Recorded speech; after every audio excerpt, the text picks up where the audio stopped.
Anyone that's been to a game on the Hill knows everyone starts with fireworks. But how about fire-grilled oysters? The concessions really stepped it up a notch for the playoffs. The Toros came out on fire, too. First play from scrimmage, and the pace is set for the game. Connor Hagan takes the handoff from Jack Samsel, and he finds a gaping hole in front of him.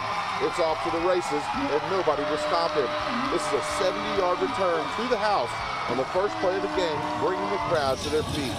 After a Sidney Lanier field goal to end the first, Spanish Fort strikes again. This time, Samsel throws a strike to Dayton Reeder. Reeder takes it in from 13 yards out for the score.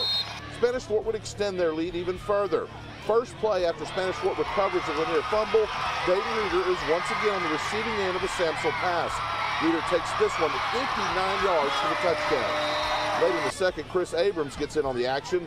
Samsel hits him from 5 yards out for the score, blowing the game wide open. The Poets trying to make something happen.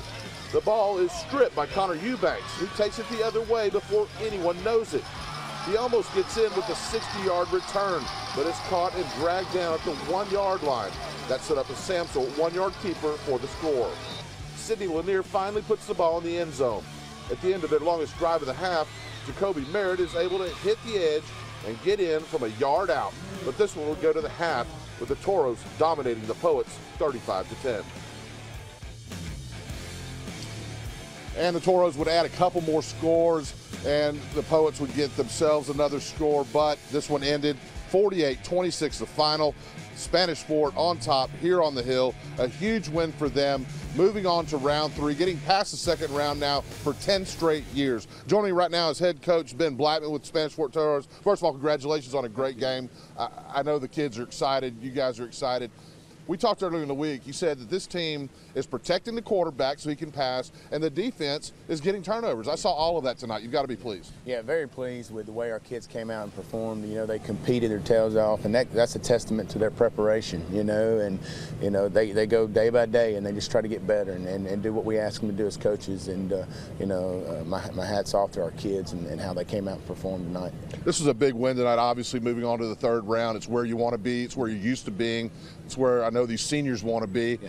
You talked earlier about it's a 1-1-1 type attitude. One practice at a time, one play at a time, 1 week at a time. Yeah. Talk about that a little bit. Well, we've preached to our kids, you know, that we're going to play one play at a time, one possession at a time, 1 quarter at a time, 1 half at a time, 1 game at a time, and you know, and take that mentality each week, and hopefully at the end of the season we'll be the number 1 team. And so, you know, that's the mentality that we're trying to set with our team and then with our kids, and they're buying into it, and they're hungry, and you know, I love watching them come out and compete. They seem to be having a lot of fun too. They are. They're having a ball, and we got a great group of kids. They're tight knit, and they love each other, and you know, they build them. They're a bunch of unselfish winners, and they play with heart and grit. Now they get after you. So.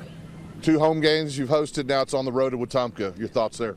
Well, you know, we got to really look at what we're doing going forward, and you know, we got to go play a good football team on the road, and you know, they're 11-1 for a reason, because they're good, and so, you know, but everybody's good at this time of year. There's only 8 left. So. Well, congratulations once again. Thank you. Thank you, Coach. Yeah, big win for Spanish Fort. You heard there, a lot of excitement on this team, and like I said, you can really tell these kids are having fun. So here we go on to round 3. All right, Hal, thank you.